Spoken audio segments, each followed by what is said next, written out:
One early morning, he woke up to a strange knocking sound.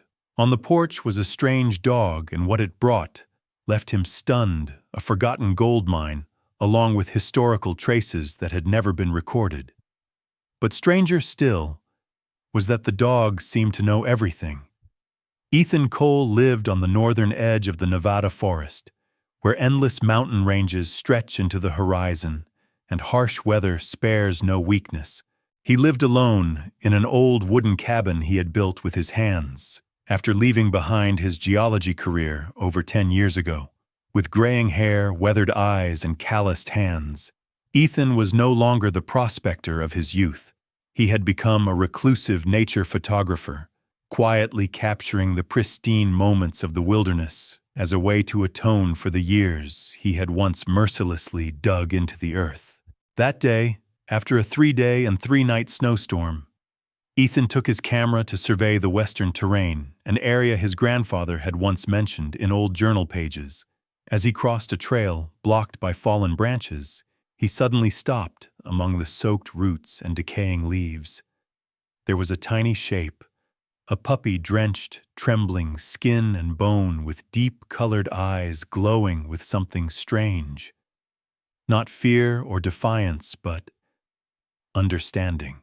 A kind of gaze made Ethan feel as if he were the one being watched. At first, he suspected it was a lost or abandoned animal, but that seemed nearly impossible in such a remote area more than 40 miles from the nearest settlement. Ethan stepped back and pulled out a sandwich from his jacket, something he brought to snack on during his trip. He placed it on a rock near the dog without a word and slowly walked away. After a few seconds of hesitation, the dog approached and took the food with a surprising gentleness. No growling, no barking, just ate, then stood silently watching Ethan as if contemplating something. That night, Ethan couldn't sleep. The image of that small creature in the freezing forest haunted him. At dawn, as he opened the door to prepare for the next day's trip, he froze. The dog was silently and soaked on his porch. Its eyes watched him with a look Ethan would never forget. No pleading, no fear, only trust and something else. Waiting. When the first light slipped through the misty pine canopy the next morning, Ethan stepped outside, still not quite believing what was happening. The little dog, now dry and curled up by the steps, looked like it had lived there all along. When he approached it, lifted its head, wagged its tail once, and stood up. No barking, no jumping. It walked to him with an uncanny calmness, as if it had something to say. Ethan hesitated for a moment, then opened the door wide. "Come on in," he murmured. He wasn't sure if the dog understood, but it stepped across the threshold, walking gently, as if not to disturb the space. Its mannerisms were unlike any puppy Ethan had ever known. Not hyperactive, not destructive, but composed almost. Ceremonial. He cleaned it, boiled some warm water, and then shared half of the food in the can. A slight movement outside the window caught his attention as he sipped a now cold cup of coffee. Having finished eating, the dog stepped onto the porch, but this time not alone. It was carefully carrying something, a small, dark object smeared with mud, and placed it at the doorstep like a gift. Ethan stepped outside, crouched down, and realized it was a piece of old animal hide wrapped around a strange, rough stone. He picked it up, wiped it with his sleeve, and noticed faint carvings on the stone's surface, spiraling symbols and diagonal markings resembling some ancient language. His heart tightened with his background in geology. Ethan knew this wasn't an ordinary rock. This material wasn't from anywhere nearby. And the carvings, he had seen them once before in an old academic study relating to unexplored mining regions from the 19th century. He looked back at the dog. It sat silently, its gaze watching him as if analyzing his reaction. "Where did you find this?" Ethan asked softly, though he knew there would be no answer. But something inside him began to shift, a gut feeling, telling him this was no ordinary stray and that the gift was no coincidence. That night, Ethan pulled out his grandfather's old field journal, the man who had helped explore this region nearly a century ago. Amid the faded lines, he found a note he had previously overlooked. Beneath the horseshoe-shaped ravine, there are marked stones, ancient carvings. Locals speak of a soul-forbidden zone, where animals lead the way. Ethan's hand gently tightened around the stone. Could it be? The dog was the guide. He looked out the window where the dog lay curled on the porch. Moonlight draped across its warm fur, and in his chest a feeling stirred. Part excitement, part awe. This story had only just begun, and it might lead to something far greater than he had ever imagined. The next morning, Ethan rose earlier than usual. The sky was still dark. The hillside behind the cabin blanketed in fog, and the wind whispered through the pines like distant voices. The dog, whom he had begun calling affectionately Rust, was already at the door, waiting. No prompting, no commands, just those eyes deep steady like an unspoken invitation. Ethan slung on his backpack, took the old journal and the carved stone, and left the cabin heading into the forest with Rust leading the way. The journey wasn't easy. Beneath the melting snow were mud-slick paths and steep rocky slopes. But Rust never slowed. It moved as if it knew exactly where it was going. Each turn, each step, each faint trace on the ground. After nearly an hour of walking, they arrived at a narrow gorge, steep walls of moss-covered rock. On either side, Ethan immediately recognized the landscape, the horseshoe ravine as described in his grandfather's notebook. His heart beat faster. Rust stopped in front of a seemingly ordinary boulder until Ethan noticed a small crack near its base. The dog lowered its head, gently nudging aside the soil, revealing a narrow entrance. Ethan knelt and shone his flashlight inside a tight corridor stretching deep into the mountain but dry with a passable path. The markings on the ground, animal tracks, and even more strangely faint geometric carvings along the stone walls confirmed this was no natural formation. Cautiously, he and Rust followed the narrow path. The air was cool and dry, filled with the scent of damp stone and time itself. The deeper they went, the clearer the carvings became.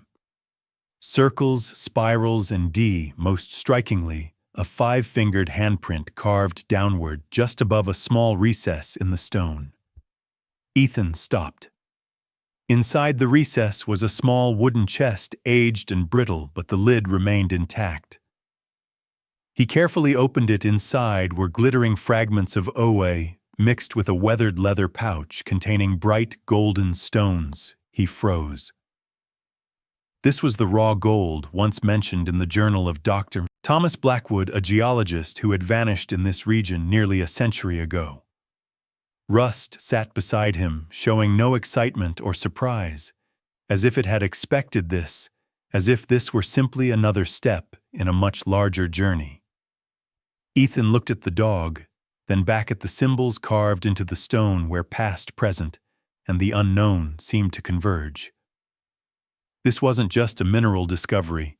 This was a piece of a much greater mystery that could shift humanity's understanding of the connection between nature, ancient memory, and beings who may know far more than we ever assumed. Rust turned, let out a soft whimper, and stepped out of the cave, as if urging him forward. And Ethan understood the journey wasn't over. This was only the beginning of something, both strange and sacred. Since discovering the hidden chamber and the raw gold in the ravine, Ethan's mind had known no peace.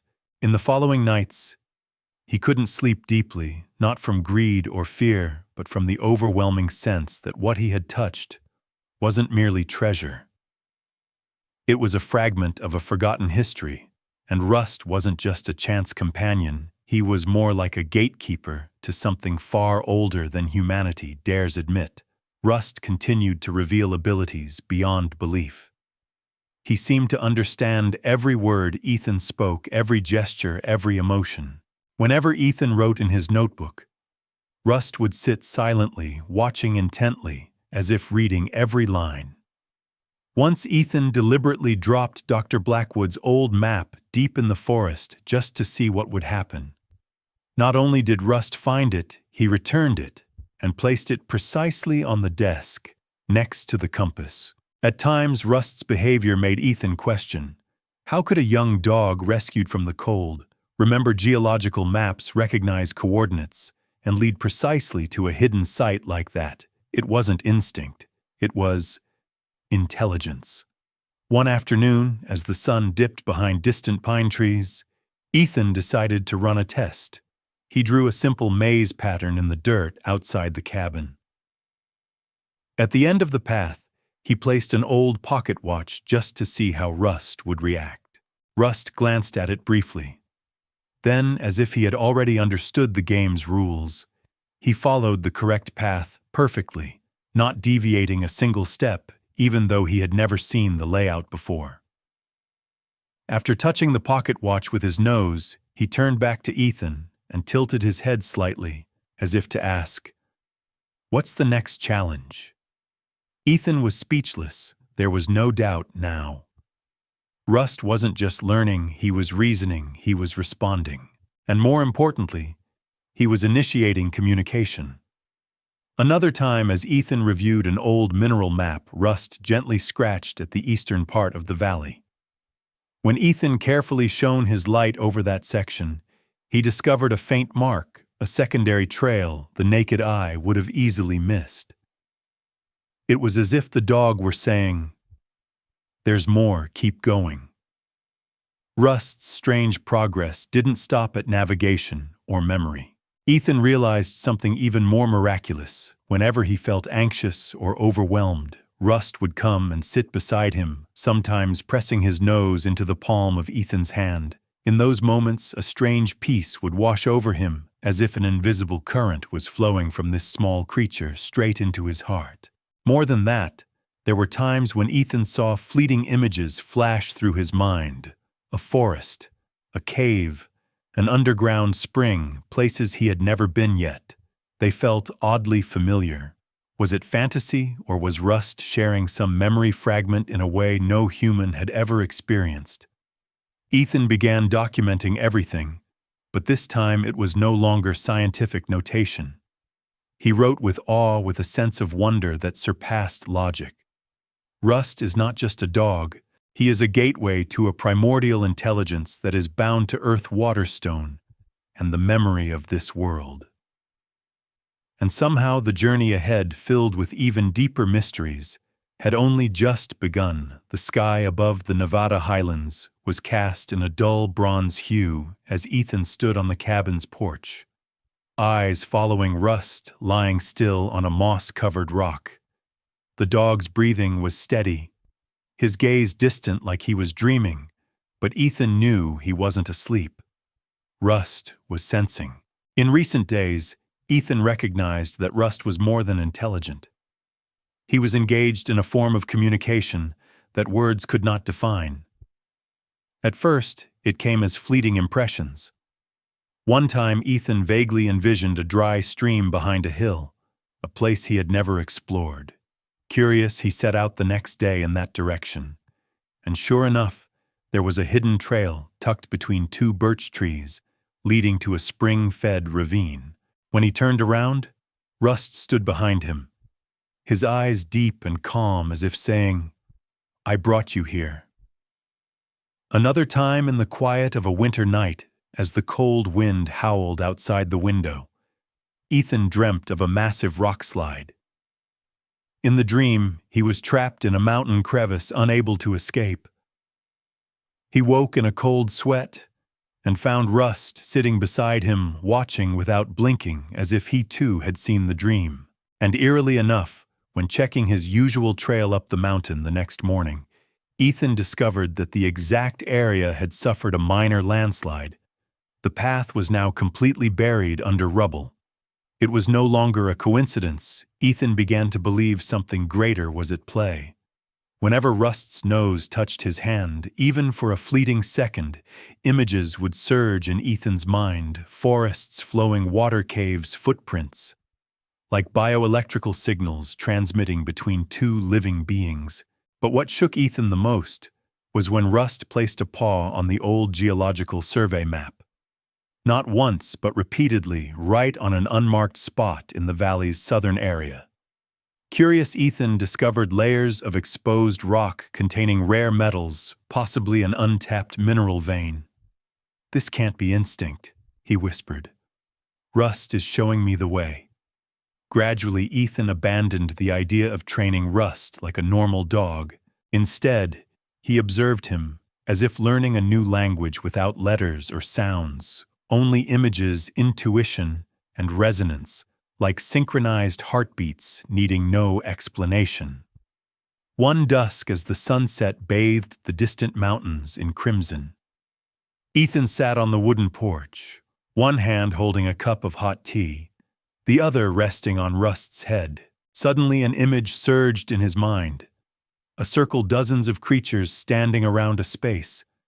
A stone slab carved with a symbol resembling a wolf's claw at the center. It didn't feel like a dream. It felt like an invitation. Rust lay still, but his eyes were open, looking straight at him. No words, no gestures, but Ethan understood. The message was clear. Connection is not rare. It has always been here. Humans simply forgot how to listen. And now with Rust, Ethan was listening clearer than ever. 3 a.m. A gust of wind blew down from the mountain ridge into the valley, carrying dry cold and the cracking of forest trees like ancient whispers. Ethan was fast asleep in the cabin, his body wrapped in thick blankets. But Rust wasn't sleeping. He lay by the window, ears, alert, eyes wide open. The air was uneasy, and he could feel it. Seconds later, Rust jumped up. No barking, no growling, just charged toward Ethan's bed, placing a paw on the edge and releasing a strange, raspy growl. Ethan opened his eyes, seeing only a blur of darkness before him, but Rust's eyes panicked, yet clear made him shoot up instantly. "What is it, buddy?" Ethan mumbled, still half asleep. Rust didn't answer, of course, but turned, ran to the door, gave a low growl, and then looked back at his owner. At that moment, a vague pressure thudded in Ethan's chest, an unease he couldn't name. He grabbed his coat, snatched the flashlight, and opened the door. What he saw made him stop breathing. The sky was pitch black, but not because it was night. Fine dust hung in the air, and from up the hillside a deep rumble echoed like drums pounding from the earth's core. Boom! Boom! Then suddenly a screech tore through the night. An entire section of the eastern mountain above the cabin collapsed like a falling ice wall, snow rocks, and tree trunks came crashing down like a blinding white flood. At that moment, Ethan didn't think he ran. Rust darted ahead, leading the way with perfect instinct. The man and dog escaped just in time, as the avalanche buried the ground where the cabin once stood. The deafening noise faded, leaving only their pounding hearts and ragged breaths on the winter night. Ethan stood silently staring at the stretch of white snow, now covering the little wooden house he used to call home. His heart sank, not because of material loss, but because of one simple, heartbreaking realization: if it hadn't been for Rust, he wouldn't be alive. Rust came closer, his body covered in snow, but his eyes burning brightly. He didn't bark or jump like dogs usually do when they're excited. He stood there calm, as if he had just completed a vital mission. Then gently leaned his head against Ethan's hand. Ethan knelt, wrapped his arms around Rust's neck, and said nothing. He didn't need to. At that moment, in the middle of the snow-covered field, he understood that Rust wasn't just an intelligent dog. He was a living warning system, a different kind of sense, a being directly connected to the mysterious flow of nature. And more than that, he knew beforehand. From that second on, Ethan didn't just trust Rust. He began to believe this dog hadn't come to him by chance. After the devastating avalanche, Ethan and Rust took shelter in an abandoned hut about a mile west of the old cabin. There was no electricity signal or means of contact, only fire-preserved food and an unshakable trust in the four-legged creature lying on guard at the door. Then, one early morning with mist still blanketing the forest, Rust again woke Ethan with that familiar rasping growl. But this time it wasn't to avoid disaster. His eyes no longer held panic. They were calm, purposeful. He stood by the door, glanced back at Ethan once, and slowly walked toward the forest's edge. Ethan said nothing, grabbing only his flashlight, some water, and a first aid pouch before silently following. The path Rust led them down didn't appear on any of the topographical maps Ethan had studied. It was a rugged slope, hidden behind layers of ancient trees and tangled roots. But Rust walked without hesitation, as if he had been there before, or carried the memory of someone who had. After nearly an hour of climbing, the two companions arrived at a tall cliff face coated with moss and dusted with snow. Rust stopped and scratched lightly at the soft ground near the base of the cliff. At first, Ethan didn't understand. But when he knelt and began digging along, he uncovered a hollow, a narrow stone crevice like a small cave long buried by time. He carefully removed each loose stone, revealing a space wide enough for a man to crawl through. A rush of cold, damp air swept out, carrying with it the scent of time rock, something older than imagination. Inside, the space opened into a dome-shaped stone chamber, as if someone had once carved or hollowed it out. On the stone walls, strange symbols had been roughly etched by human hands, spirals, wolf paw prints, and a circular symbol enclosing a five-pointed star. No language Ethan had ever studied could decipher them, but they emanated a vague sense of the sacred. In the center of the chamber was a low stone slab like an altar, and upon it rested a small, pitch-black stone shaped like a claw, shimmering, despite the lack of direct light. Rust stepped slowly toward it, placing his paw before the stone, then turned to look at Ethan. In at that moment, Ethan no longer saw an ordinary dog. He saw a guardian, a being bridging two worlds, the tangible and the forgotten, mysterious. He knelt and touched the stone. A chill seeped through his skin, not biting cold, but like a reminder. In his mind, images flashed: an ancient valley, stonecutters at work, a pack of wild dogs standing vigil before the mouth of a gold mine, and a voice echoing in a language he'd never learned, but somehow understood every word. The one chosen guard, the balance. When Ethan opened his eyes, he was still inside the cave. Rust was still there, but something had changed. Not the place himself. As he left the chamber, Ethan looked back one last time. The feeling was no longer of a chance visitor, but someone inheriting something beyond logic. A secret buried deep within the cold earth. A thread connecting the soul of man and beast across time, across death, across fate. Back at the old cabin, Ethan carried a feeling he couldn't explain, both heavy, as if he now bore the weight of a 1,000-year-old secret, and strangely peaceful, as if he had completed a ritual destined long before he was born. Rust, as always, walked beside him in silence, but now even the dog's steps seemed to carry a sacred weight. In the days that followed, the forest seemed different. Not because of the season, the snow still blanketed the pine trees. The wind still howled across the cliffs. But because something had shifted from within, deer occasionally wandered closer to the cabin. Squirrels no longer scattered at the sight of humans, and crows once evasive now perched atop the roof every morning as if keeping watch. One early morning, Rust did something unusual again. He didn't bark, he didn't growl, he simply approached Ethan as he made coffee, nudged his hand gently with his cold snout, then turned and walked toward the door. Ethan hesitated, but instinct told him this wasn't ordinary, and like all the other times, he chose to trust Rust. This time they headed south through a stretch of withered trees, across a small, frozen lake, then stopped at a low-lying patch of land where jagged rocks circled a shallow basin dusted with light snow. Rust sauntered into the center, suddenly stopped, turned to Ethan, and scratched his paw against the ground. Ethan began to dig. The snow gave way, revealing an unusually pale yellow layer of soil. He bent down and touched something hard, metal. His heart pounded.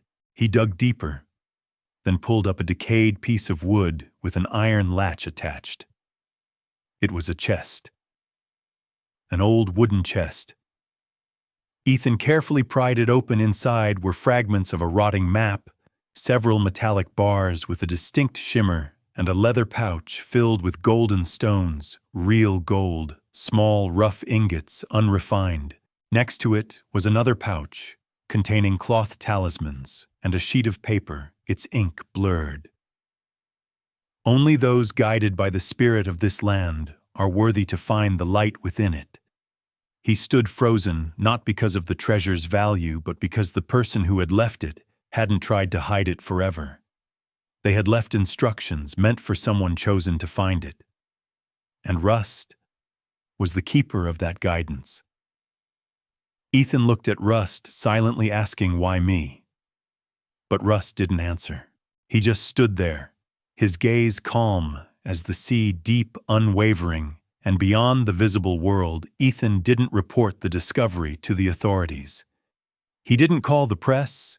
He didn't sell or move anything. He simply reorganized the treasure, tucked it safely away, and marked the spot in his memory. Not to keep it, but to guard it. And then he decided to rebuild the cabin right there beside the strange patch of land, not for wealth, but to stay close to a being he now knew was not just a dog, but a symbol, a guardian, a gift from nature sent to remind humankind that there are still sacred things that can't be bought with money or explained by science. Ethan named the place Silent Hollow. No one knew it existed. No one saw what he had seen, but he knew that as long as Rust remained, nature would keep one hidden corner untouched by the outside world's forgetfulness. Time passed, but each day at Silent Hollow carried an almost surreal feeling for Ethan. Not because of the buried treasure that had long since become a quiet part of his memory, but because of Rust. That strange dog continued to show abilities that Ethan, with all his knowledge and reason, could not explain. Rust didn't speak, but communicated like a friend who understood every depth of thought. Whenever Ethan got lost in complicated ideas, he couldn't articulate, Rust would simply give him a look, or gently rest his head on Ethan's hand, and suddenly the weight would lift as if a current of consciousness had passed through, soothing, answering. Not with words, but with the silent language that goes beyond them, connection. One autumn afternoon, as the sun sank behind the snow-capped peaks, Ethan sat on the wooden steps of the cabin, his gaze drifting dreamily after a hawk gliding far above. Rust lay beside him as always, but this time he suddenly rose, ears, perked eyes fixed on a distant slope where the thinning pines melted into shadow. It didn't bark, only let out a low, strange growl. Then it turned and gently touched Ethan's hand. At that moment, a series of images flooded his mind, not like memories, but like transmissions. He saw a narrow crevice between two cliffs. A fallen rock is blocking the path, and beyond that, a flickering light like a flame waiting to be rescued. Ethan didn't say a word. He shot up, gathered his flashlight rope and rescue kit, and followed Rust into the forest. Nearly an hour later, they arrived exactly where the memory image had shown a narrow crevice hidden in dense woods. Behind it, the sound of labored breathing human. He rolled the rock aside and discovered a boy, around 10 years old, face smeared with dried blood and dirt, his leg trapped. The child had been lost in the forest for nearly 24 hours, disappeared during a camping trip with his father. Miles away, Rust's instinct, or the connection it shared with the living world, had helped save a life. When the rescue team arrived, Ethan said he had stumbled across the boy while hunting, but the boy wasn't so quiet. The dog looked at me from far away.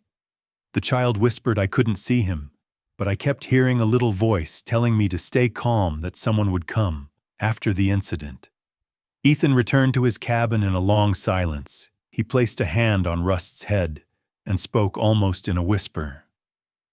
"You're not just a living being, are you?"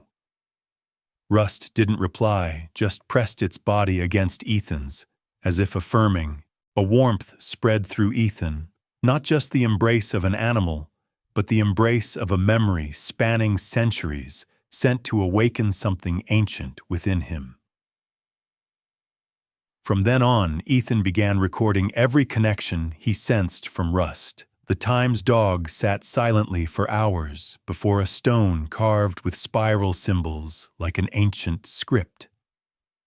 The times it led Ethan to forest paths no GPS had ever marked, only to find remnants of lost trails. Once he even saw Rust softly bark into the empty air just seconds before. A strong wind rushed in, carrying the scent of pine and distant fire. A natural warning no weather sensor had detected. Ethan gradually realized that Rust wasn't merely a lucky wild dog that survived the ice. It was a remnant of time. A bearer of the forest's memory, the call of Mother Earth, and the wordless wisdom of a form of life humanity had long forgotten. In a modern world filled with machines and rationality, Ethan, a solitary man deep in the woods, had learned something no university could ever teach. That there are beings who don't need language to teach us about love, instinct, and responsibility, and Rust was one of them. The second winter since the day Ethan rescued Rust was drawing near. Once forgotten by maps and men, Silent Valley had now become an inseparable part of Ethan's life, not only because of its majestic wilderness, but because of the presence of a singular spirit. Rust, though there had been times when Ethan doubted everything he witnessed, the behaviors far beyond a dog's intelligence, the moments Rust saw events before they happened, the strange connections where a single glance was enough to understand. He no longer tried to explain it, he accepted it. Because some things are not meant to be explained, only lived with one early December day as snow fell lightly on the mountain peaks. Rust suddenly disappeared. Ethan panicked. He called its name everywhere across their familiar paths, by the stream along the forest's edge, up the hill where they once watched the sunset. But there was no trace, no paw prints, no answering bark. Ethan felt truly alone for the first time in nearly 2 years, as if a part of his mind had been taken away. 3 days passed. Snow blanketed everything. Ethan returned to the cabin, exhausted, hope fading. Just as he was about to close the door, a soft sound came from the porch. Not a bark, but a hoarse, faint whimper like a call from afar. Rust had returned, but not alone. Beside him was a small puppy, dark-coated, delicate, shivering from the cold. Its eyes were bright, but carried something uncanny, eerily similar to the look Rust had when Ethan first found him frozen in the snow. Rust gently nudged the pup toward Ethan, then lay down, eyes watching him, tired but peaceful. Ethan understood immediately. Rust had found the next one. The next morning, when the snow had stopped and sunlight spilled into the valley, Ethan brought the puppy inside, warmed him, fed him, and named him Ember, a small spark glowing in the coldest season. As for Rust, after that long night, He never woke again. He passed in his sleep peacefully, painlessly, as if merely handing off a mission. Ethan didn't cry. Instead, he knelt, gently stroked Rust's head and whispered, "You didn't just survive, you lived fully." Weeks later, Ethan erected a small stone marker on the hillside where Rust used to sit and watch the valley. No name, no inscription, just a single stone, etched with a simple circle, a symbol of eternal connection. But this wasn't the end. Ember grew faster than a typical pup. He began to show the same unusual traits as Rust: a deep, knowing gaze, a sensitivity to weather and danger, and most of all, once again, Ethan saw fleeting images flash through his mind whenever he touched him. One night, as the wind whispered through the pine forest, Ember led Ethan to the old gold mine site now buried beneath a thick layer of snow. The young pup stopped, lifted his head toward the star-filled sky, and then turned his gaze to Ethan as if asking a silent question. Ethan nodded. "I understand. It's my turn now." He was no longer just an observer. He had become part of the invisible current between nature and the chosen ones. And with Ember by his side, the journey was only just beginning.